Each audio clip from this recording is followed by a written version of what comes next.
Yes, people, we are back with another Football Manager 24 tactic that I know you guys will love, so make sure you are waiting out for this one. Make sure right now that you guys leaving a like, make sure you comment, and also subscribe. This does help the algorithm push me out to more people. We are trying to reach 10,000 subscribers. I do appreciate all the support. Make sure you are checking out all the social media platforms. Those links are in the description as well.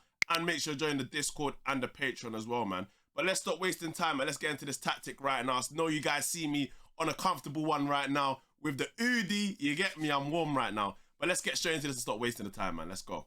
And here we are with the first team we have tested the tactic with. We are with Sheffield United. They are predicted to finish 17th in the league. And as you can see, they actually have finished 11th place. Very, very good season for Sheffield United. In terms of their games played, they did play 38 games and they did win 15 games, drew 8 games and lost 15. Scored 64 and conceded 69 with a -5 goal difference. So a decent season.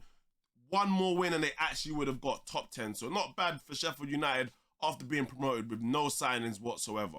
Moving over into the team statistics, we can see Sheffield United actually have the 7th most goals in the Premier League. So with a better defence, with some defensive signings, they would have probably conceded a lot less goals, meaning they would have got a lot more points. In terms of most shots, they actually had the most shots in 8th place. In terms of fewest conceded, they were not there. Well, fewest shots against, sorry, they were not there. Best pass completion, not there. Most possession, not there. Most tackles won, not there. Most dribbles made, not there. Most clean sheets, not there. And fewest conceded, they were not there either. We move straight over into the player stats, and as you can see, we have Cameron Archer picking up 21 goals in the Premier League. Very good season for him in 2nd place. In terms of most assists, we have no one there. Most shots, Archer once again in 4th place. Most man of the matches, no one there. Most key passes, no one there. Best pass completion, no one there. Most tackles won, nobody is there. Most dribbles made, no one there. Clean sheets, not there. And fewest conceded, not there. Now we move straight over into the data hub, and we're going to have a look quickly of how this looks. Not going to be the greatest as Sheffield United is not the greatest team, but in terms of goals per game, we have 1.68, non-penalty expected per 90, 1.74, and conceded per game, 1.82. Expected goals against per game, 1.79, and shots per game, 11.45. Like I said, people, if we had a better team with some better defensive players, centre-backs, wing-backs and whatnot, then we would definitely concede a lot less goals. However, it's pretty decent, if I'm being honest, for a team that was just promoted this season. And now for the second team we have tested the tactic with, we have gone down to League One, and we are with Derby County. As you can see, they have dominated League One and going up to the Championship. Good season for them.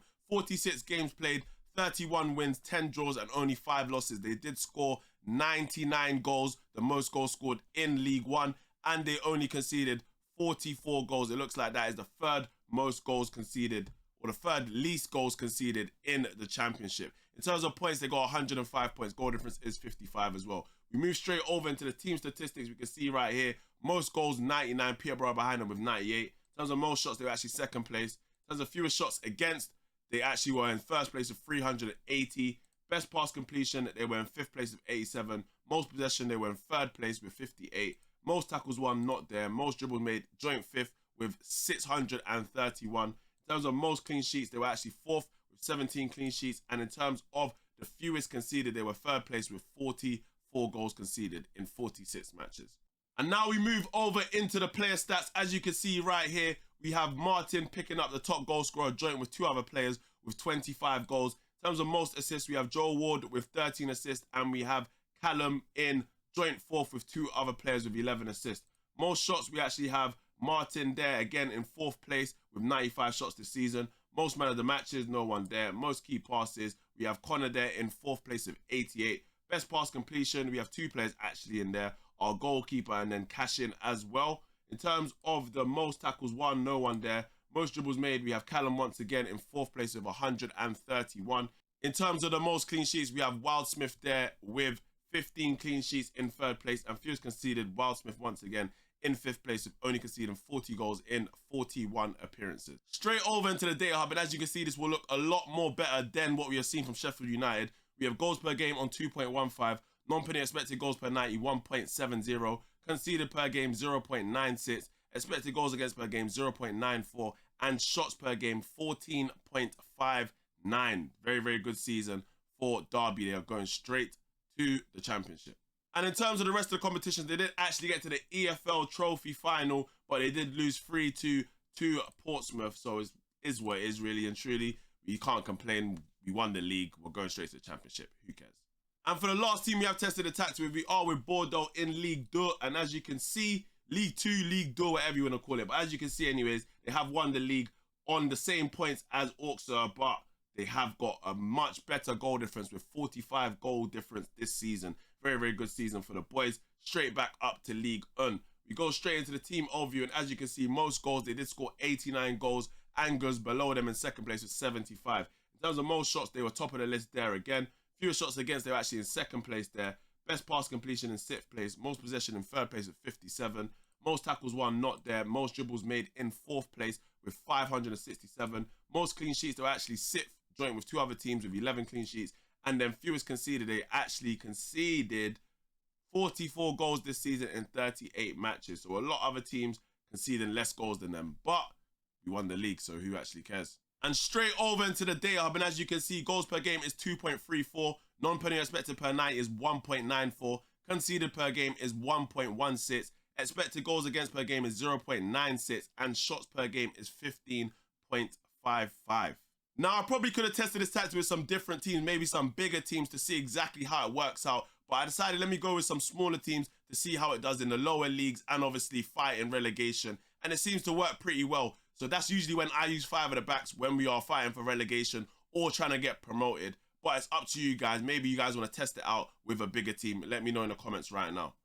But before we get into the breakdown of the tactic, guys, make sure once again that you are leaving a like. Make sure you comment and subscribe. This does help the algorithm push me out to people like I always tell you guys. Also, make sure you are checking out all the social media platforms, the TikTok, the Twitter, and the Twitch, where I'm streaming Football Manager Monday to Friday, 4 p.m. You guys will love the vibes over on the stream. So make sure you're heading over there right now. The links are in the description. Go check them out right now and go follow up, man. But let's stop wasting time and let's get into the breakdown of this perfect 3-5-2. And here we are with the perfect 3-5-2. First up, we have a sweeper keeper on support with no further instructions.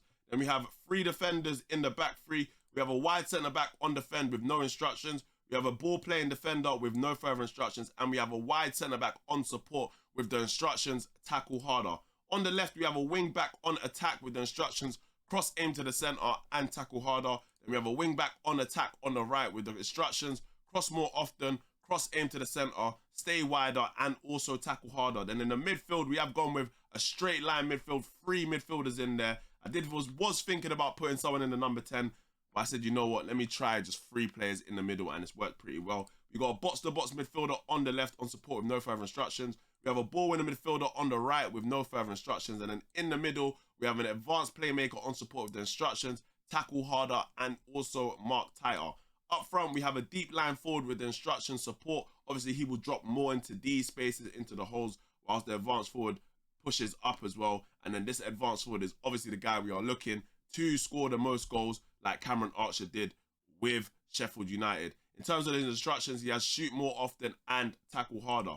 The tactical style does not matter, but it is a clean slate, but you can click whatever. Once you change the in possession, in transition, and out of possession, it will not matter, people. In terms of the mentality, it's an attacking mentality, and in possession, we have gone with passing to space, play out defense, tempo higher, run at defense, and be more expressive. In terms of in transition, we have gone with counter press, counter, and distribute the ball to the full-backs and also the centre-backs. And then finally, out of possession, we have gone with a high press, higher defensive line, prevent short goalkeeper distribution, and trigger press much more often. Guys, I hope you guys have enjoyed this tactic right here. Let me know what teams you will be testing out this tactic with. And don't forget to download it right now. The link is in the description. And I'll see you guys in the next video. Or over on the Twitch, where I said I'm streaming Football Manager Monday to Friday, 4 p.m. GMT. You guys will love the vibes. Trust me, the vibes are always lit over there. So make sure you're heading over there and following right now. But I'll see you guys in the next YouTube video, man. Love, people.